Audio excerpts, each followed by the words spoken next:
अभी भगवद गीता के 12वें अध्याय के श्लोक 13 से 20 इसका उच्चारण बालक हमारे सामने करेंगे। ओम श्री परमात्मने नमः। ओम श्री परमात्मने नमः। श्रीमद् भगवद गीता अथर्वणोऽध्याय।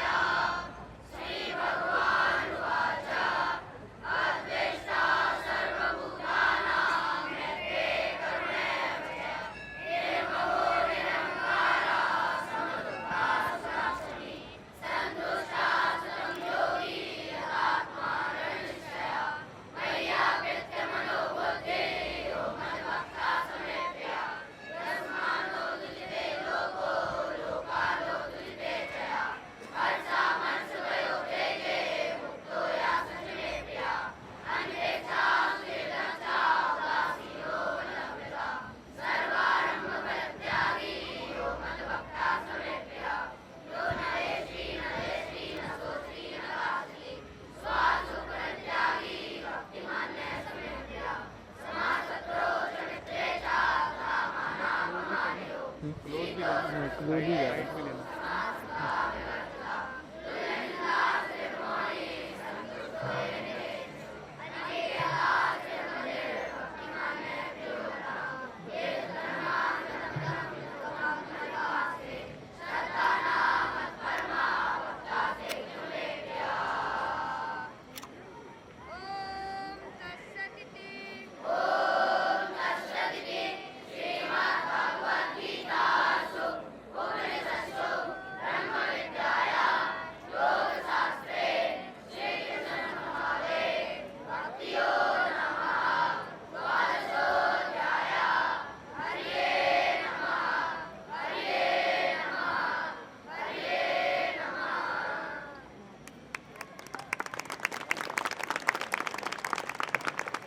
हर मुश्किल से सामना होगा जोश से उत्कर्ष। आरंभ किया है तो अंत तक बढ़ते जाएंगे, हर चुनौती को पार करके जीत का परचम लहराएंगे। इन्हीं पंक्तियों के साथ मैं अपने भैयाओं से आग्रह करता हूं कि वे आएं और अपना कार्यक्रम आरंभ है प्रचंड प्रस्तुत करें। चंद्र की घड़ी की तुम गुहार दो,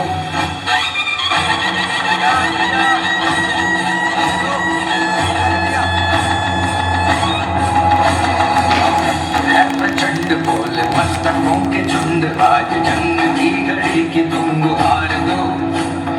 आन बान शान या की जान का उदान, आज धनुष के बाण पे उतार दो। आरंभ है प्रचंड बोल मस्तकों के झुंड, आज जंग की घड़ी की तुम गुहार दो। आन बान शान या की जान का उदान, आज धनुष के बाण पे उतार दो। आरंभ है प्रचंड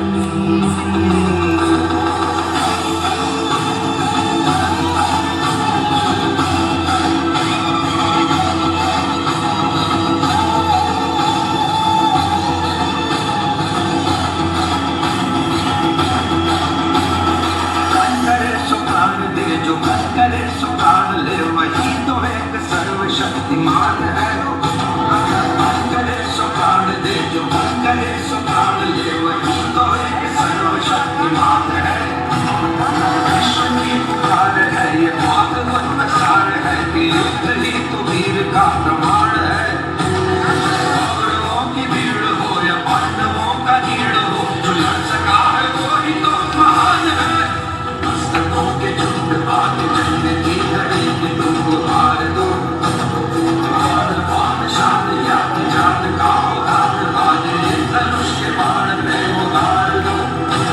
आरंभ है प्रचंड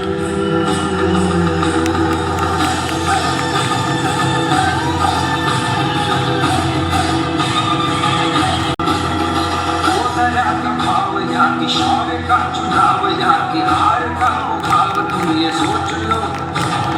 वो दया का भाव या की शौर्य का चुनाव या की हार का मुकाब, तुम ये सोच लो।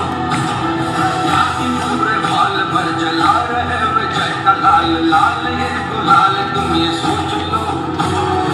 अंग केसरी हो या मृदंग केसरी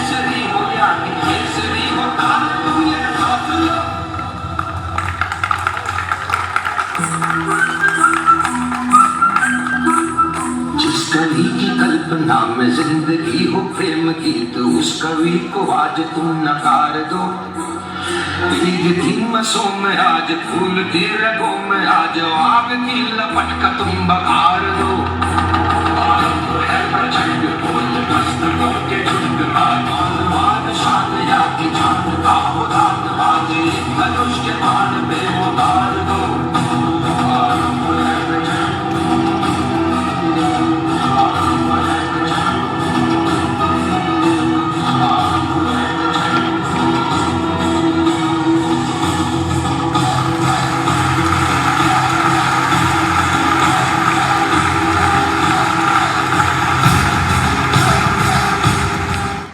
एक बार जोरदार तालियां इन भैयाओं के लिए। सबके अपने कृष्ण अलग हैं, सबकी अपनी गीता है, कुरुक्षेत्र में सभी खड़े हैं, महाभारत हर कोई जीता है।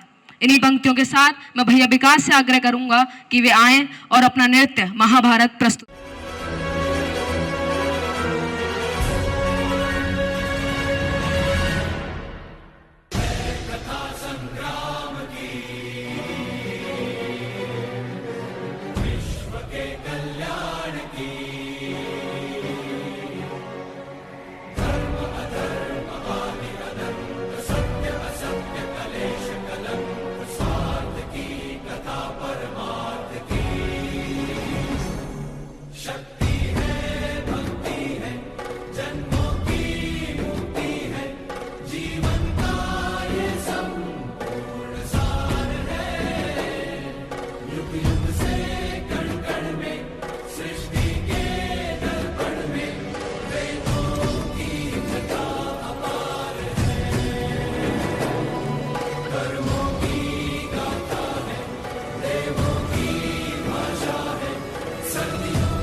अभी हमारे घरों में, हमारे बच्चों में मोबाइल का एडिक्शन बहुत ज़्यादा हो रहा है।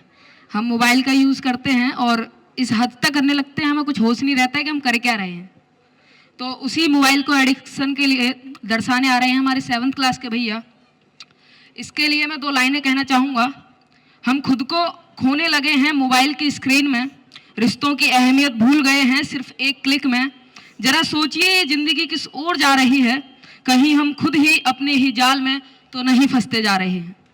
इन्हीं पंक्तियों के साथ मैं कक्षा 7 के भैयाओं से आग्रह करूंगा कि वे आएं और मोबाइल एडिक्शन मीम के थ्रू ये समझाने की कोशिश करें कि आखिर मोबाइल की हमारी ज़िंदगी में कितनी खास अहमियत होती जा रही है। धन्यवाद।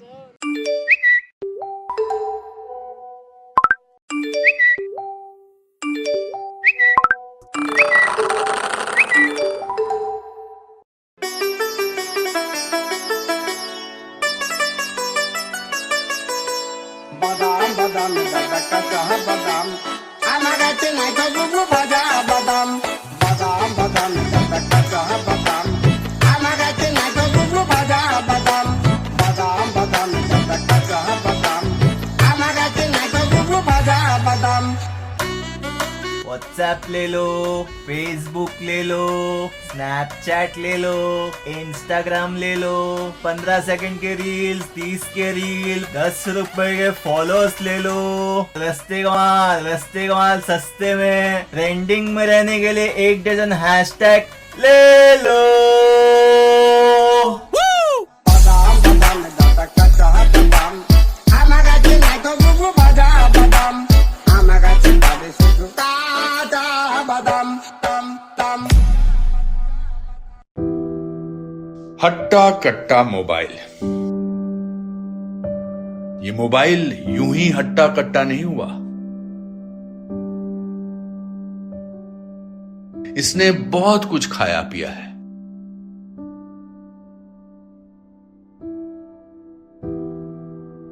ये हाथ की घड़ी खा गया।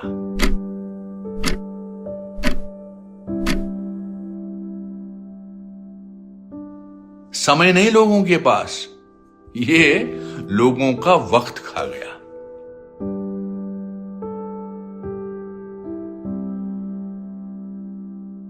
ये टॉर्च लाइटें खा गया।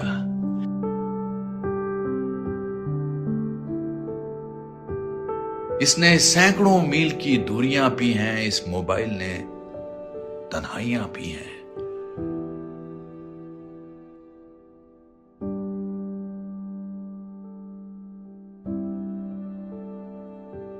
ये मोबाइल किताबें खा गया।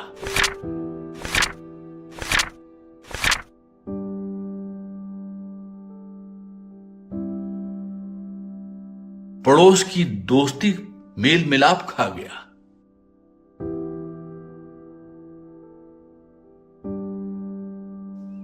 ये मोबाइल फोन यूं ही हट्टा कट्टा नहीं हुआ, इसने बहुत कुछ खाया पिया है। ये रिश्ते खा रहा है, रिश्ते खा रहा है, रिश्ते खा रहा है, रिश्ते खा रहा है, रिश्ते खा रहा है, रिश्ते खा रहा है।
होंगे कि मोबाइल हमारी जिंदगी में कितनी इम्पोर्टेंस रखता है।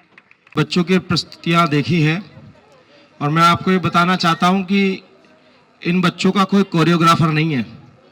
ये जितनी प्रस्तुतियाँ देखी हैं इन्होंने YouTube के माध्यम से रीमा दीदी के सामंजस्य में, कन्हैया जी के सामंजस्य में ये स्वयं तैयार की है। इसलिए मैं चाहूँगा एक बार पुनः इन बच्चों के लिए आप जोरदार तालियां बजाइए। इतना अद्भुत प्रस्तुति इन बच्चों के माध्यम से इस मंच पर हो रही है। इस विशाल सभागार में उपस्थित सभी आदरणीय वरिष्ठ नागरिकगण, माता बहनों, सबको राम राम। एक बार जोर से, हम लोग 5 दिन से महाराज जी राम राम बुलवा रहे हैं, तो एक बार जोर से सब लोग बोले, सबको राम राम जी। हाँ,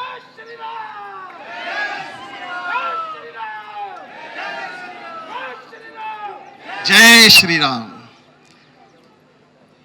सबसे पहले मैं बहुत हृदय से, हृदय की गहराइयों से इस गोल्फ लिंक सोसाइटी के सभी नागरिकों को, माता बहनों को और इस विशेष निमित्त से जो ये गोल्फ लिंक श्री हनुमत कथा समिति ये बनी, इस समिति के सभी सहयोगियों को मैं बहुत बहुत आभार व्यक्त करना चाहता हूँ नेहनीड़ परिवार की ओर से कि आपने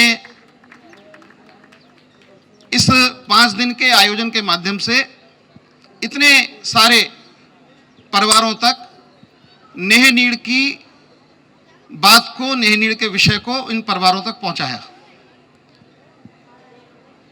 आर्थिक सहयोग करना एक विषय है, लेकिन उस विषय जो जिस भाव से हम काम कर रहे हैं उस भाव के साथ जुड़ना, ये बहुत ज़्यादा महत्वपूर्ण विषय है। और पिछले 5 दिन से मैं यहाँ पर हूँ। बीच में एक दिन अस्वस्थता के कारण नहीं आया, लेकिन 4 दिन में कथा में पूरे समय रहा। मैंने यहाँ की माता बहनों का जो आत्मीयता का भाव अनुभव किया है, नेहनीड़ के विषय को 4 दिन, 5 दिन जिस प्रकार से आप सबने सुना, छोटे छोटे बच्चों की प्रस्तुतियों को सराहा, उसके लिए मैं बहुत हृदय से आप सबका आभार। बहुत संक्षिप्त में मुझे विषय रखना है क्योंकि धूप भी है, आप इतने धैर्यपूर्वक सब बैठे हैं। अभी बच्चों के भी 2 कार्यक्रम, और उसमें भी सबसे एक विशेष कार्यक्रम जो है, जो आज के लिए बच्चों ने तैयार किया है, जिसको शायद देखने के लिए बहुत आग्रह विपिन जी ने, संजय जी ने, अनेक लोगों ने आपसे किया होगा। उस अंतिम कार्यक्रम को देखे बिना आप मत जाइएगा, जो 5 दिन की हनुमान कथा है, हनुमान चालीसा पर पूरे सारे बालकों के एक साथ नृत्य के साथ संपन्न होगी। इसलिए उसको जरूर देखिएगा और उसके बाद प्रसाद लेकर ही जाइएगा। इसलिए मैं बहुत संक्षिप्त में नेहनीड़ का विषय आपके सामने रखूँ। हालांकि नेहनीड़ के बारे में ज़्यादा बताने की आवश्यकता नहीं है। इन बालकों के चेहरे, इनकी प्रस्तुतियाँ, ये सब अपने आप आपके सामने बोलते हैं। हम गाजियाबाद में रहते हैं और गाजियाबाद के भी विशेष रूप से इस गोल्फ लिंक जैसी एक बड़ी सोसाइटी में रहते हैं। आप में से बहुत सारे लोग 10 साल पहले, 15 साल पहले गाजियाबाद के अलग अलग छोटे छोटे मोहल्लों में रहते होंगे। कोई चौपला मंदिर के आसपास रहता होगा, कोई बजरिया में रहता होगा, कोई प्रताप बिहार में रहता होगा। वहां से आपने गाजियाबाद की ये बड़ी बड़ी सोसाइटियां बनती हुई देखी। जैसे गाजियाबाद है, ऐसे बगल में नोएडा है, ग्रेटर नोएडा है, इधर मेरठ तक है, उधर गुड़गांव है, फरीदाबाद है। ये पूरा एनसीआर, जिसको हम बोलते हैं राष्ट्रीय राजधानी क्षेत्र, पिछले 15-20 वर्षों में बहुत तेज गति के साथ यहां विकास हुआ है। मेट्रो आई, हाईवेज आए, एक्सप्रेसवे आए, इतने सारे फ्लाईओवर्स बने, इतनी सारी मल्टी स्टोरी बिल्डिंग्स बनी हैं, सोसाइटीज बन रही हैं, अभी भी लगातार जारी है, और पता नहीं आगे आगे क्या क्या बनेगा। एयरपोर्ट बना। ये जो सब कुछ विकास हुआ है, ये बहुत अच्छा लगता है आंखों को देखने से। लेकिन इस विकास के साथ साथ हमारे इस गाजियाबाद के चारों ओर, हमारे नोएडा, ग्रेटर नोएडा, पूरे ऐसे सब महानगरों के चारों ओर जब आप देखेंगे, किसी भी मल्टी स्टोरी बिल्डिंग के ऊपर खड़े होकर, किसी भी सोसाइटी की छत पर खड़े होकर जब देखेंगे चारों तरफ, तो आपको एक नई चीज दिखेगी जो 20 साल पहले गाजियाबाद में नहीं थी, 15 साल पहले गाजियाबाद में नहीं थी। वो है इन चारों तरफ फैली हुई झुग्गी बस्तियां, स्लम्स। गरीबी हो सकती है थोड़ी, लेकिन मोहल्ले थे, मोहल्ले में सब लोग साथ साथ रहते थे। वो थोड़ा कोई आर्थिक स्थिति से ऊंचा था, कोई मध्यम था, कोई थोड़ा गरीब था, लेकिन एक ही मोहल्ले में सब लोग साथ साथ रहते थे, साथ साथ होली मनाते थे, साथ साथ दिवाली मनाते थे। और मोहल्ले में किसके घर में अगर चूल्हा नहीं जला, किसके बच्चे की फीस जमा नहीं हुई, किसके घर में कोई बीमार है, तो अपने आप मोहल्ले के कुछ लोग चिंता कर लिया करते थे। मोहल्ले की संस्कृति थी। उस मोहल्ले की संस्कृति को 15-20 दिन साल के इस विकास ने सोसाइटीज के संस्कृति में बदला है। और सोसाइटीज की जो संस्कृति है वो है HIG, MIG, LIG, जनता क्वार्टर, और उसके बाद में 5वीं इसके चारों तरफ बसी हुई ये झुग्गी बस्तियां। इस संस्कृति ने हमको कहीं खांचों में बांट दिया है। अब हमारे मुख्यमंत्री तो कहते हैं बटोगे तो कटोगे, बटेंगे तो कटेंगे, एक है तो सेफ है। लेकिन हम तो लगातार बटते जा रहे हैं, लगातार खांचों में बटते जा रहे हैं। जब बटने की बात आती है तो जातियों की तरफ लोगों का ध्यान जाता है, लेकिन ये जो आर्थिक विभाजन है, और ये बड़ा खतरनाक विभाजन है। और इसके कारण से आप सब माता बहनें मेरे सामने बैठी हैं, आप जरा थोड़ा देर विचार करिए। इस सोसाइटी के हर फ्लैट में कोई ना कोई मेड काम करने आती है। वो मेड कहां से आती है? उस मेड के बच्चे कहां पढ़ते हैं?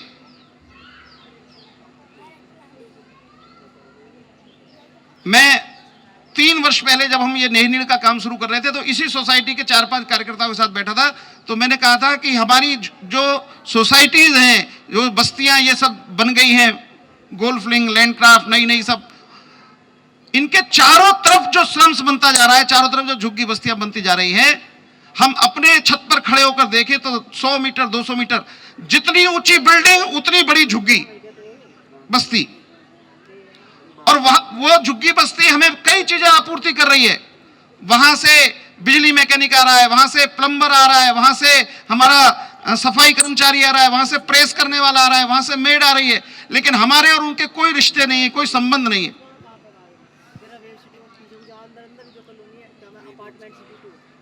अब हमने कहा बटेंगे तो कटेंगे,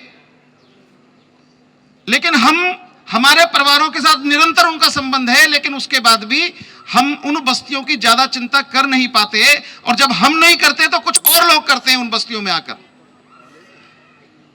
वो कुछ विशेष प्रकार के कपड़े पहनकर आते हैं, विशेष प्रकार की पहचान लेकर आते हैं, और उन बस्तियों में जब माता पिता दोनों मजदूरी पर चले जाते हैं, तो वो जो छोटे छोटे बालक बस्तियों में रह जाते हैं, उन छोटे छोटे बालकों के बीच में शिक्षा के नाम पर, स्वास्थ्य के नाम पर, उनकी चिंता करने के नाम पर क्या क्या असामाजिक गतिविधियां चल रही हैं, इसका कई बार तो उनके माता पिता को भी नहीं पता, और हमको तो किसी को पता ही नहीं। छोटे छोटे बालक स्कूल नहीं जाते, बस्ती में घूमते हैं। इन बालकों को भिन्न भिन्न प्रकार के व्यसनों में डालना। कई बार तो उसी बस्ती के जो असामाजिक तत्व है, पत्नी काम पर चली गई, पति घर पर है, और वो जो घर पर है तो वो क्या करे दिन भर, तो उसे शराब पीनी है, जुआ खेलना है, और इन्हीं बच्चों से शराब मंगानी है, नशा मंगाना है, बीड़ी मंगानी है, सिगरेट मंगानी है। ये छोटे छोटे बालक माता पिता के प्रेम के अभाव में, समाज की चिंता के अभाव में, ये छोटे छोटे बालक ये जैसे जैसे बड़े होते हैं, ये केवल बेरोजगार की संख्या नहीं बढ़ा रहे, ये अनस्किल्ड लेबर की संख्या नहीं बढ़ा रहे, ये समाज में एक हमारे लिए आगे 15-20 साल के बाद आने वाली एक बहुत बड़ी समस्या निर्माण होती जा रही है। और इसलिए नोएडा की झुग्गी बस्ती के बीच में नक्सलवादी पकड़े जाते हैं। वहां कहां से, छत्तीसगढ़ से आकर, रायपुर से और झारखंड से आकर, नक्सलवाद से आकर, और वो नोएडा की झुग्गी बस्ती में पकड़े जाते हैं, ग्रेटर नोएडा की झुग्गी बस्ती में पकड़े जाते हैं। बड़े आराम से मदरसा, चर्च सब वहां पर अपनी एक्टिविटी चला सकते हैं। मैं इसी गाजियाबाद में 5 वर्ष संघ के प्रचारक के नाते मेरा केंद्र रहा। 2013 में मैं प्रचारक जीवन से वापस हुआ कुछ परिस्थितियों में। उसके बाद मैं दिल्ली में था। दिल्ली में जो मुझे व्यक्तिगत रूप से जानते हैं उनको पता है कि मैं दिल्ली में जिस स्थान पर था वहां यश, प्रतिष्ठा, ग्लैमर, इसका कोई कमी नहीं थी। 100-200 सिविल सर्वेंट्स, IAS, IPS, उनके साथ लगातार फोन पर टॉक करना, बात करना, सारे देश में प्रशासनिक अधिकारियों से मिलना, शायद एक महीने में 2-3 हवाई यात्रा पूरे देश में करना, पूरे देश भर में मेरा आना जाना होता था। लेकिन हम भले ही कितने ही पूरे देश में घूमे, कितने बड़े बड़े काम करें, कितने ही हम ग्लैमर हो जाए, लेकिन अगर हमारे घर में आग लगी है तो घर की आग तो उससे बुझेगी नहीं।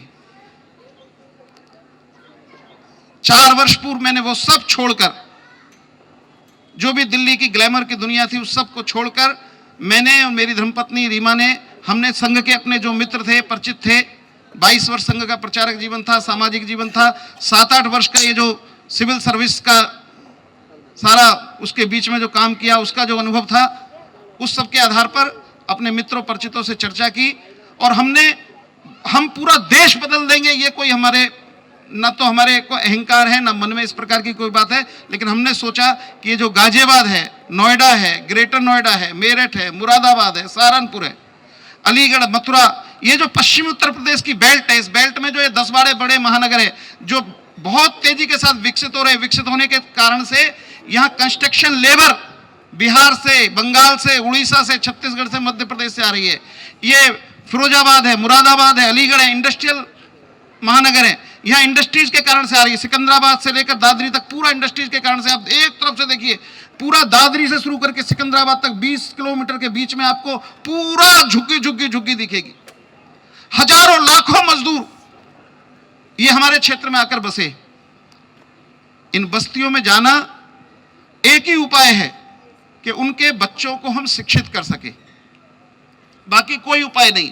हमारा मन बना कि इन बस्तियों में से एक झुग्गी बस्ती में से, जो 150-200 परिवारों की बस्ती है, उसमें से 3, 4, 5 बालकों को चयन करेंगे, 7 साल 8 साल उनको अपने साथ रखेंगे, कम से कम कक्षा 12 तक की उनकी स्कूलिंग करेंगे।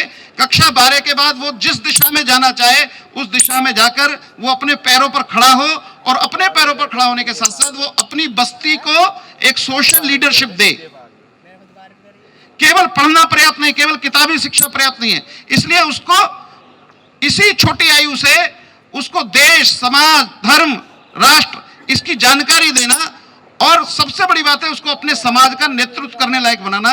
इस मन के साथ 4 वर्ष पहले ये काम शुरू किया।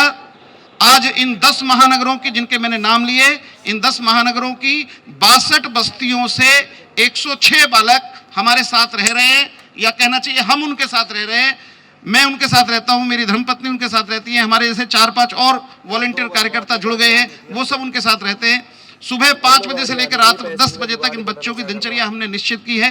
बालक का हम स्वयं बस्ती में जाकर चयन करते हैं, किसी के कहने के आधार पर, किसी की सिफारिश के आधार पर उसको हम एडमिशन नहीं देते।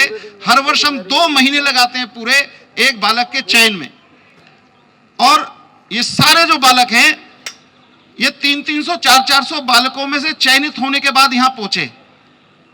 अभी जो बालक संचालन कर रहा है, तो मुझे कोई कह रहे थे कि बड़ा अच्छा संचालन कर रहा है, बहुत अच्छा सिखाया है। मैंने कहा अकेला ये नहीं, हमारे कक्षा 8 के ऊपर के किसी भी बालक को आप एटेंडम 1 घंटे पहले कहिए कि इस कार्यक्रम का तुम्हें संचालन करना है, वो संचालन कर सकता है। सांस्कृतिक कार्यक्रम हो, शैक्षिक पाठ्यक्रम हो, अपने विद्यालय में परिणाम लाना हो। अभी 4 वर्ष हुए हैं, बहुत छोटे छोटे बच्चे आए थे, अभी सबसे बड़े बच्चे 10वीं कक्षा तक पहुंचे। 4 वर्षों में ये बालक सामान्य स्कूल में सामान्य बच्चों के साथ पढ़ते हैं और अपनी अपनी कक्षा में प्रथम, द्वितीय, तृतीय स्थान लाते हैं। वहां के प्रधानाचार्य, वहां के अध्यापक भी चकित हो जाते हैं कि ये बालक कक्षा में प्रथम, द्वितीय, तृतीय स्थान लाने वाले ये बालक है, और जब आते हैं तब बिल्कुल एकदम कोरी स्लेट होते हैं। इनकी सीखने की क्षमता और हमारा सिखाने का जुनून दोनों मिलकर ये परिणाम ला रहे हैं। ग्रीष्मावकाश में 25 दिन के लिए जब बच्चे घर जाते हैं, सारे बालकों का यज्ञोपवीत है, सारे बालकों की शिखा है, सारे बालक प्रति रविवार यज्ञ करते हैं।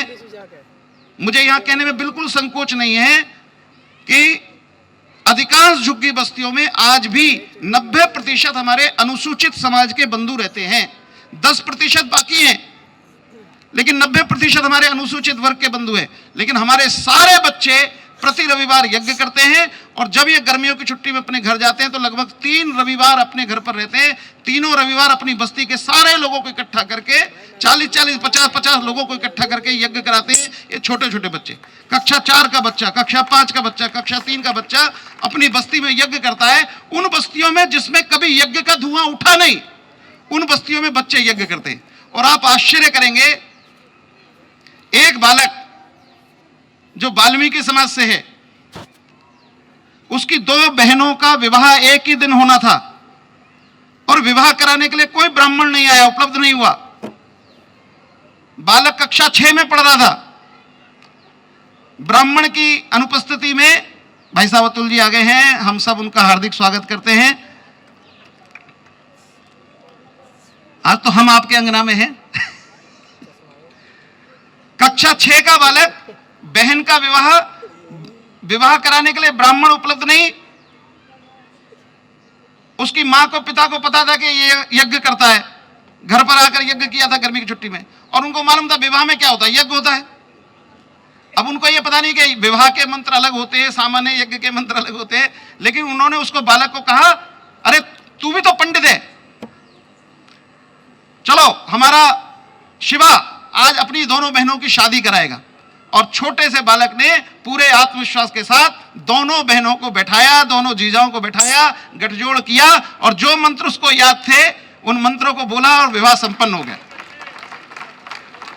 अब इससे आगे की बात यह हुई कि उसकी बुआ आई हुई थी दिल्ली से उस शादी में। अब उन्होंने कहा कि हमारे घर की शादी भी अब यही कराएगा।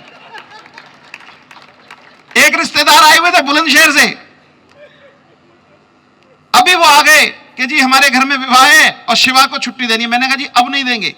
मैंने उसको भी समझाया, उसके पिता को भी समझाया। मैंने कहा देखो उस समय मजबूरी थी, तुमने ये मंत्र बोलकर विवाह करा दिया, लेकिन विवाह के मंत्र होते हैं, निश्चित मंत्र होते हैं, अब तुम विधिवत उसका प्रशिक्षण करो।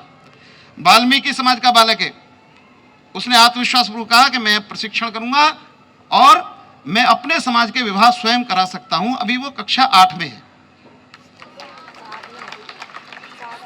7 में है भाई, मैं एक क्लास ज्यादा बोल गया। तो मैं ये छोटी सी आपको बात बताई और अगली बात बस कहकर मैं बात समाप्त कर दूंगा। जो सपना हमने देखा है इन बालकों के माध्यम, केवल बच्चों की शिक्षा का एक प्रकल्प नहीं है ये। पहले दिन से हमने कहा ये नहीं केवल कि हम कुछ गरीब बच्चों को पढ़ा रहे मात्र, इन बच्चों के माध्यम से हम इन बस्तियों में एक सामाजिक परिवर्तन देखना चाहते हैं। उसका केवल एक उदाहरण आपको बताऊंगा। गाजियाबाद और ग्रेटर नोएडा के बीच में हिंडन नदी के सहारे एक बस्ती बसी हुई है, हैवतपुर। शायद संघ दृष्टि से वो हरनंदी महानगर में आती है। उस बस्ती का एक बालक पहले दिन से नई नीड़ के साथ जुड़ा। उसकी मां पड़ोस की सोसाइटी में मेड का काम करती थी।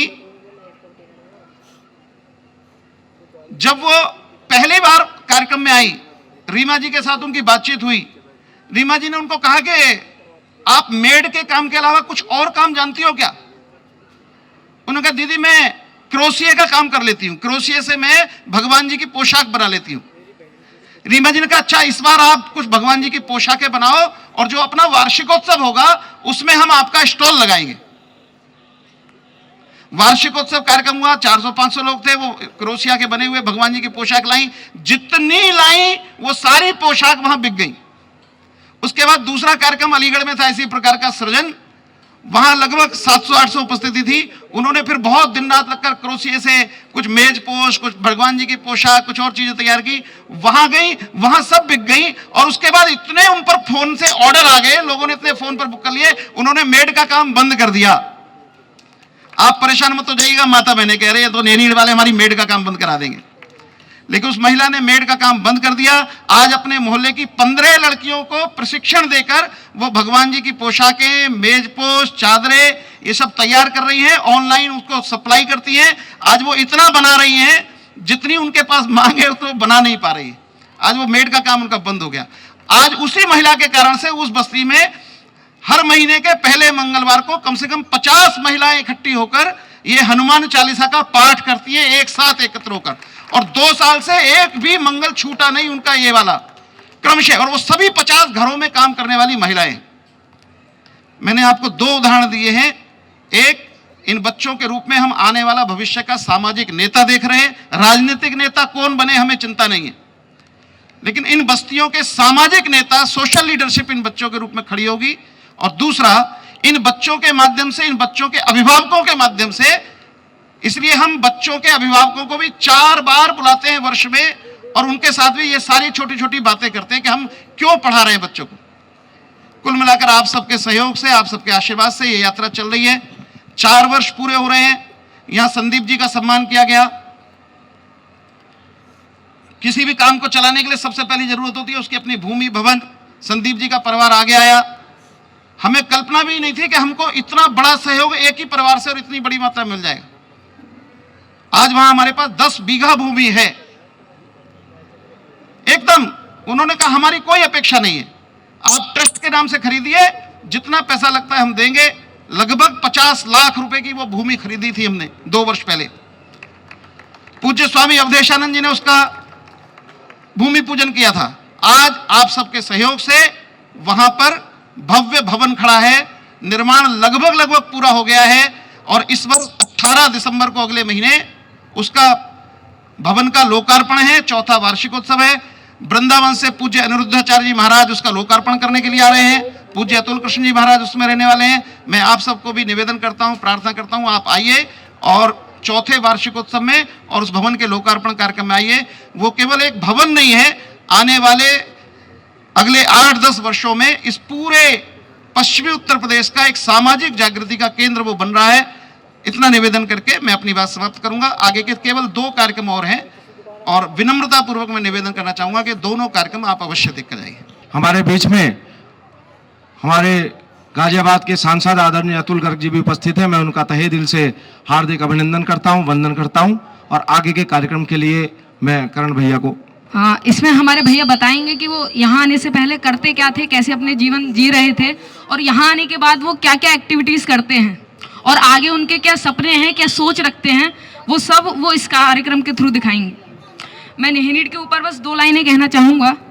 जहाँ अंधेरे में बचपन अपना रास्ता खो बैठता है, वहाँ निहिनीड की रोशनी हर बालक को नया सपना दिखाती है। न सिर्फ किताबों में बल्कि संस्कारों में भी ये संस्था उसे समृद्ध करती है। एक नए उजाले की तरह यह संस्था हर दिल को जगाती है। इन्हीं पंक्तियों के साथ मैं अपने भैयाओं से आग्रह करूंगा कि वे आएं और जर्नी ऑफ निहिनीड कार्यक्रम प्रस्तुत करें। बापू और पकड़म पकड़ाई,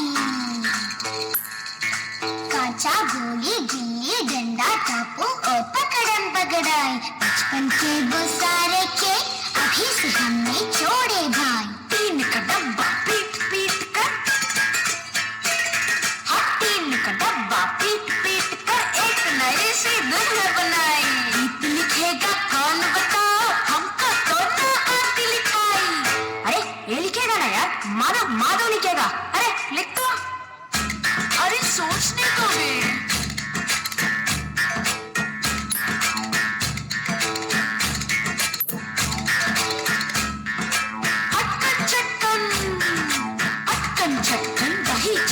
सबसे पहले कहता बचपन, ना है बंगला ना है गाड़ी, फिर भी दिल के राजा है हम।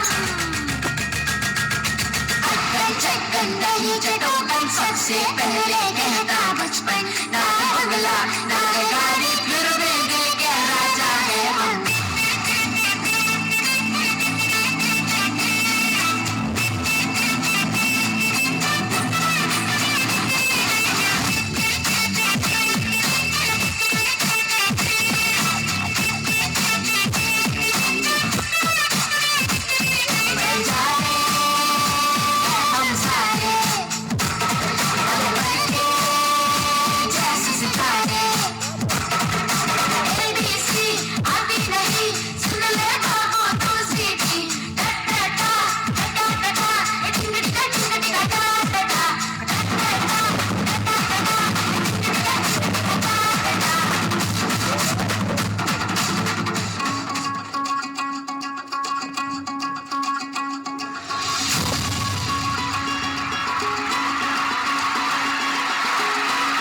प्लेयर के लिए सबसे जरूरी होते हैं 3 S: स्पीड, स्टेमिना, स्ट्रेंथ।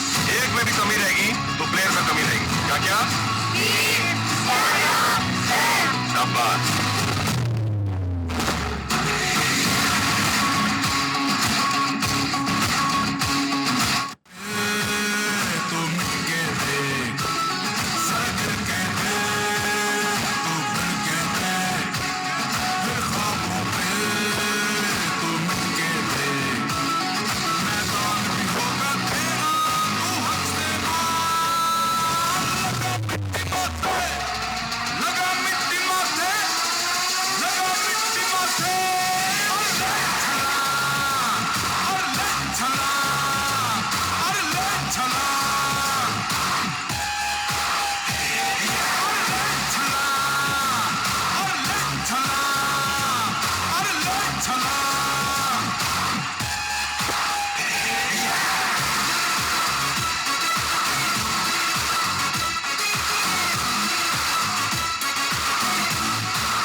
है तो मैं क्यों नहीं, क्या है उनमें ऐसा जो मुझ में नहीं। अगर कोई कर सकता है तो मैं क्यों नहीं, क्या है उनमें ऐसा जो मुझ में नहीं। झांक ले अपने भीतर खुद से आ पूछ ले, कैसी चाहे जिंदगी खुली आंखों से देख ले। मुझिया खींच गए, सांसों को खींच गए, मुट्ठियों खींच गए, सांसों को खींच गए। सबसे टकराने को, शिखर पर जाने को मैं तैयार हूँ, मैं तैयार हूँ, मैं तैयार हूँ, मैं तैयार हूँ।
देखो क्या वो पेड़ है, चादर ओढ़े या खड़ा कोई।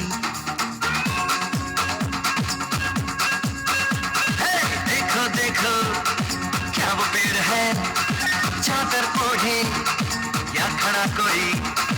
बारिश है या आसमान ने छोड़ दिए हैं नल खुले कहीं।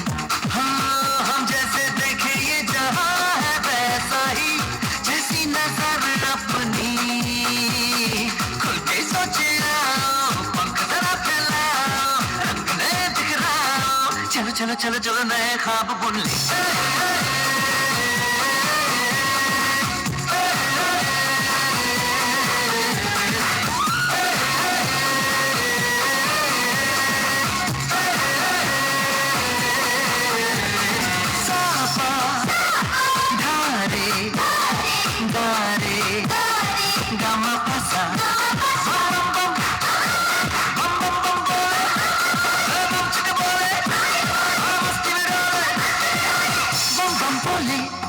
मस्ती में डोले, बम बम बोले, मस्ती में तू डोले। मस्ती में डोले,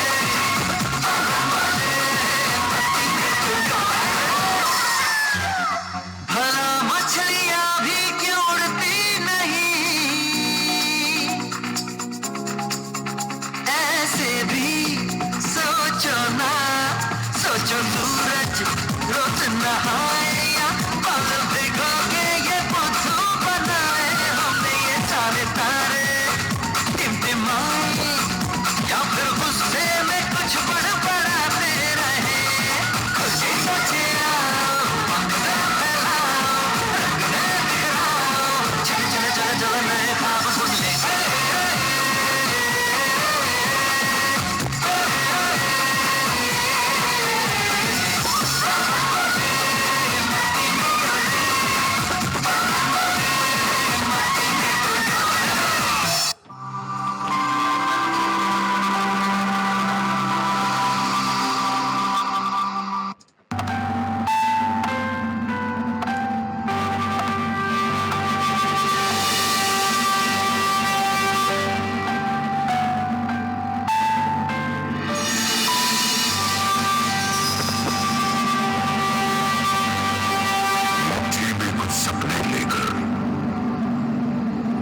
जीवों में आशाएं, दिल में है अरमान यही, कुछ कर जाए, कुछ कर जाए। सूरज सा तेज नहीं मुझ में, दीपक सा जलता देखोगे। सूरज सा तेज नहीं मुझ में, दीपक सा जलता देखोगे। अपनी हद रोशन करने से तुम मुझको कब तक पाओगे, तुम मुझको कब तक पाओगे।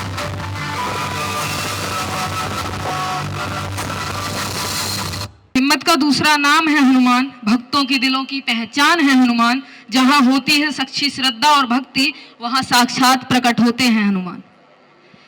हमारे ये जो लास्ट परफॉर्मेंस है जो एक बहुत ही स्पेशल है, इसमें भैया कमल जो इधर जितनी देर में वो परफॉर्मेंस खत्म होगी उतनी ही देर में वो हनुमान जी का चित्र यहाँ पर बनाएंगे। अब मैं हनुमान चालीसा के सभी भैयाओं से आग्रह करूंगा कि वे आएं और प्रस्तुत करें। जोदायक पालचारी बुद्धिहीन तनु जानिके, सुमिरो पवन कुमार। बल बुद्धि विद्या देहु मोहि, हरहु कलेश विकार।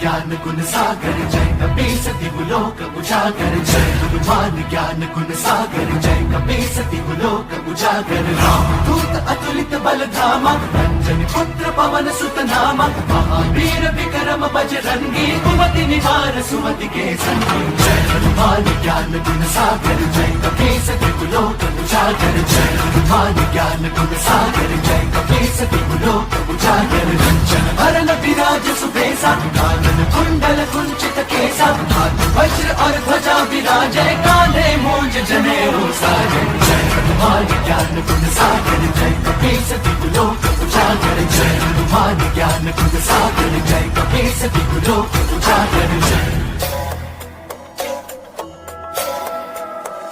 शंकर सुवन केसरी नंदन, तेज प्रताप महाजगवंदन। शंकर सुवन केसरी नंदन, तेज प्रताप महाजगवंदन। विद्यावान गुणी अति चातुर, राम काज करिबे को आतुर। विद्यावान गुणी अति चातुर, राम काज करिबे को आतुर। प्रभु चरित सुनबे को रसिया,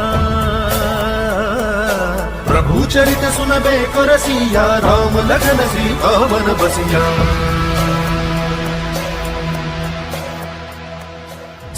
रूप धरि सियहि दिखावा, विकट रूप धरि लंक जरावा। भीम रूप धरि असुर सहारे, रामचंद्र के काज सवारे। जय हनुमान ज्ञान गुण सागर जय कपीसति गुलोक उजागर। जय हनुमान ज्ञान गुण सागर जय कपीसति गुलोक उजागर। जय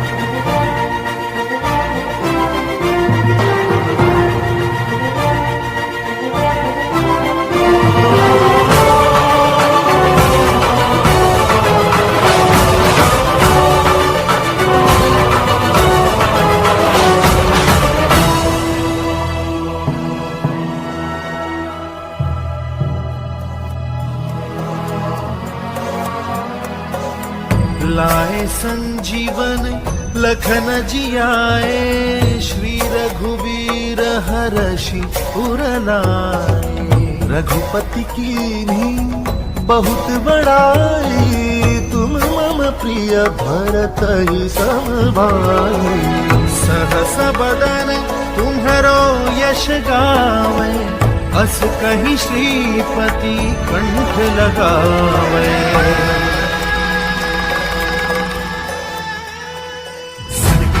ब्रह्मादि मुनीसा नारद सारद सहित अहिसा जो कुबेर दिक्पाल जहाँ दे कवि को बिद कह सके कहाँ दे जय हनुमान ज्ञान गुण सागर जय कपीस तिहु लोक उजागर जय हनुमान ज्ञान गुण सागर जय कपीस तिहु लोक उजागर जय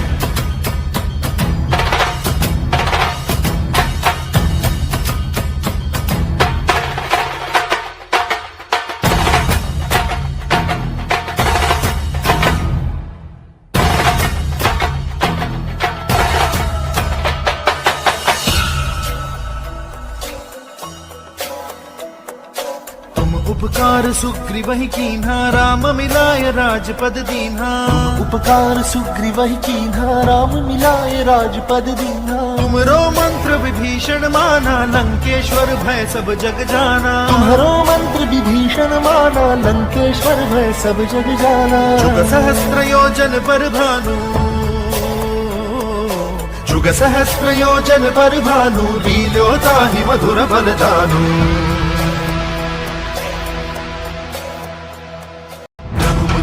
मेली मुख माही जल दिलांगी गए अचरज नाही दुर्गम काज जगत के जेते सुगम अनुग्रह तुम्हारे देते जय हनुमान ज्ञान गुण सागर जय कपीस तिहु लोक उजागर जय हनुमान ज्ञान गुण सागर जय कपीस तिहु लोक उजागर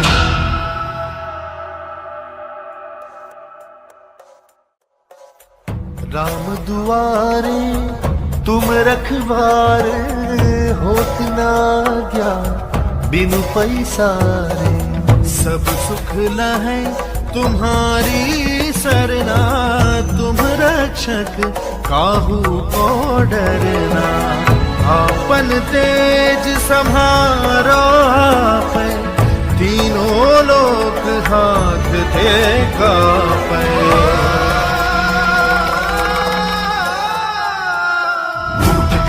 निकट नहीं आवे महावीर जब नाम सुनावे नासै रोग हरे सब पीरा जपत निरंतर हनुमत वीरा जय हनुमान ज्ञान गुण सागर जय कपीस तिहु लोक उजागर जय हनुमान ज्ञान गुण सागर जय कपीस तिहु लोक उजागर जय संकट ते हनुमान छुड़ावे मन क्रम बचन ध्यान जो लावे संकट ते हनुमान छुड़ावे मन क्रम बचन ध्यान जो लावे सब पर राम तपस्वी राजा तिनके काज सकल तुम साजा सब पर राम तपस्वी राजा तिनके काज सकल तुम साजा और मनोरथ जो कोई लावे और मनोरथ जो कोई लावे सोई अमित जीवन बन पावे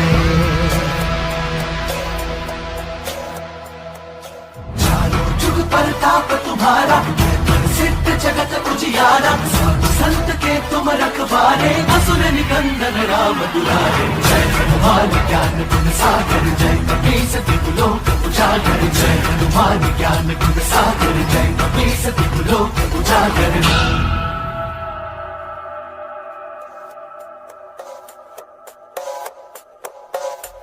अष्ट सिद्धि नौ निधि के दाता असबर दीन जानकी माता राम रसायन तुम्हारे पासा सदा रहो रघुपति के दासा तुम्हारे भजन राम को पावे जन्म जन्म के दुख बिसरावे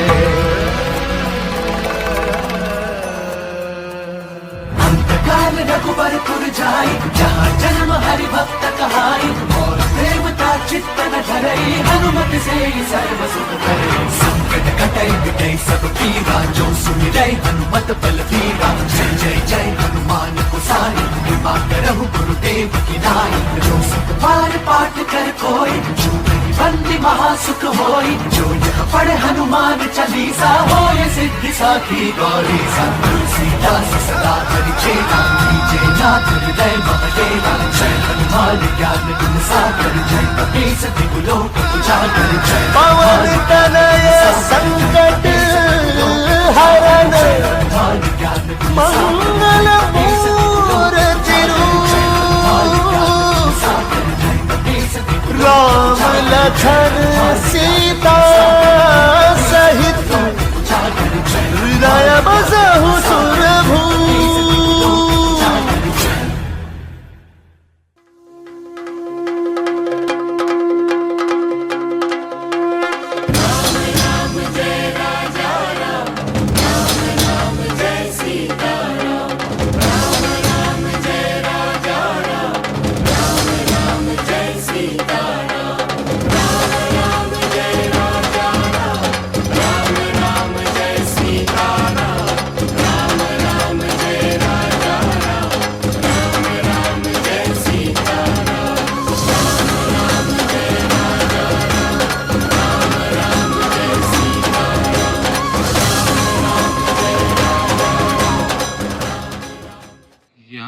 उपस्थित श्री राम कृपा प्राप्त सभी चैतन्य आत्माओं को प्रणाम। अभी जो हम लोगों ने कार्यक्रम देखा नेह नीड के बालकों द्वारा ये किया गया था और इससे पूर्व यहाँ पूज्य श्री अरविंद भाई जी द्वारा हनुमत कथा का आयोजन हो रहा था।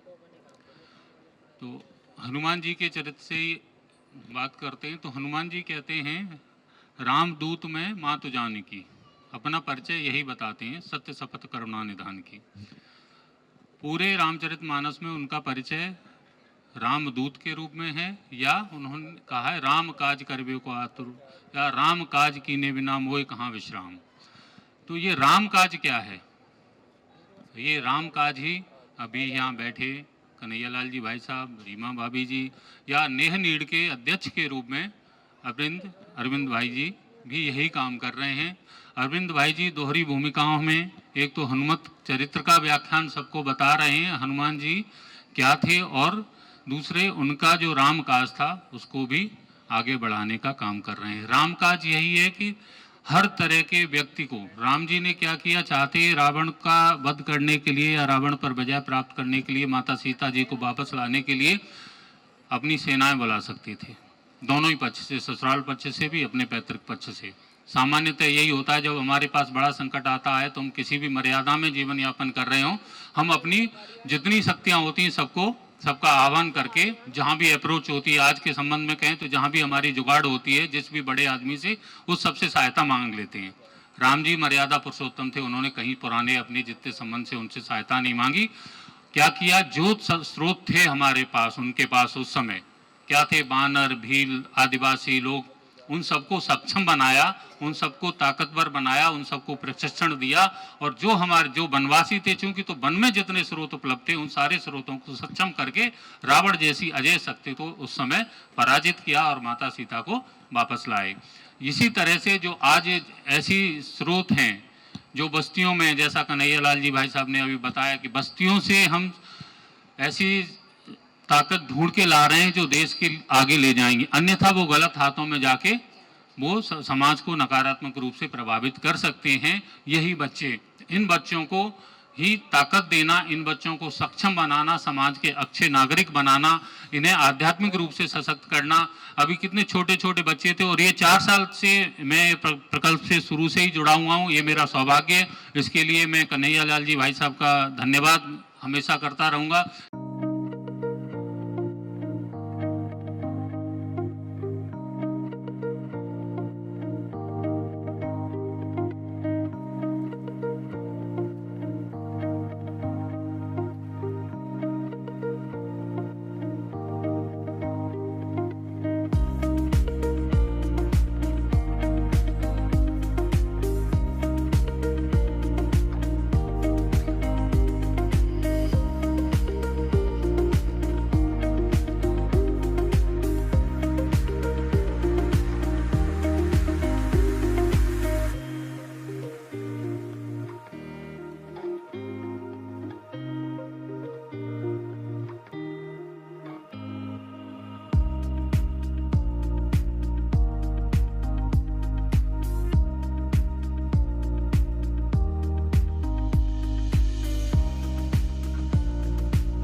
इसी के साथ मैं ये भी बताना चाहता हूँ कि कथा समिति के माध्यम से और आप सभी के सहयोग से लगभग 90 बच्चों का सहयोग हम आदरणीय कन्हैया जी को देंगे, जिसकी राशि लगभग 6,50,000 रुपए होती है।